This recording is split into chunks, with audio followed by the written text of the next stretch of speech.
नमस्कार, स्वागत आहे तुमचं आपलं चॅनल सुचित्राज होम किचनमध्ये। आजची रेसिपी आहे कुळिथाचे पीठ। चॅनलवर नवीन असाल तर चॅनलला प्लीज लाईक शेअर सबस्क्राईब जरूर करा। कुळिथाचे पीठ बनवण्यासाठी इथे 1 वाटी कुळीथ घेतले आहे। कुळीथला हुलग्याचे पीठही म्हणतात। अर्धी वाटी हरभऱ्याची डाळ घेतली आहे। अर्धी वाटी उडदाची डाळ घेतली आहे।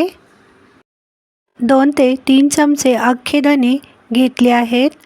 2 चमचे बडीशेप घेतली आहे। 5 ते 6 काळे मिरे घेतले आहेत। गॅसची फ्लेम ऑन करून गॅसवर कढई ठेवली आहे। कढईमध्ये बाउलभर हुलगे टाकले आहेत।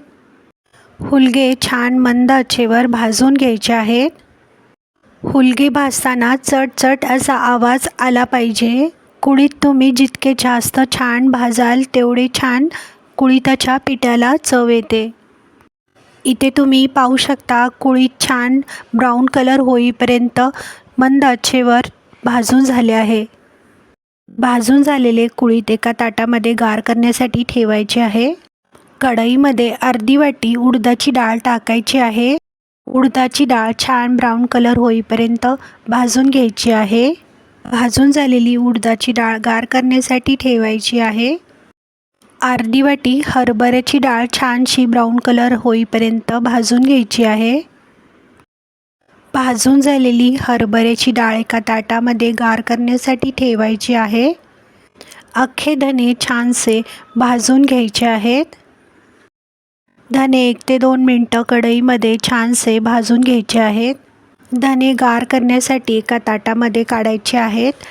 तसेच बडीशेप ही छानशी भाजून घ्यायची आहे। भाजून घेतलेली बडीशेप एका ताटामध्ये काढायची आहेत। मिरे भाजून घ्यायचे आहेत। भाजून घेतलेले मिरे एका ताटामध्ये काढायचे आहेत। भाजलेले कुळीथ गार झाले आहे। भाजलेले कुळीथ एका मिक्सरच्या भांड्यामध्ये टाकायचे आहे। कुळीथ बारीक न वाटता 1 ते 2 मिनिटं पल्स मोडवर मिक्सरवर फिरवून घ्यायचे आहे। इथे तुम्ही पाहू शकता कुळीथ छानसे वाटून झाले आहे। मिक्सरला वाटलेले कुळीथ सुपामध्ये काढायचे आहे। कुळीथ छान पाखडून घ्यायचे आहे। कुळीथ पाखडून घेतल्यामुळे कुळिथाची साल बाहेर पडते। ते तुम्ही पाहू शकता कुळिथाची साल पाखडून घेतली आहे। पाखडून घेतलेले कुळीथ एका ताटामध्ये काढायचे आहे। भाजून घेतलेल्या डाळी टाकायच्या आहेत। हे सर्व साहित्य घरघंटीमधून छानसे दळून आणायचे आहे। इथे तुम्ही पाहू शकता कुळिथाचे पीठ घरघंटीतून छानसे दळून आणले आहे। कुळिथाच्या पिठापासून कुळिथाचे पिठले बनते।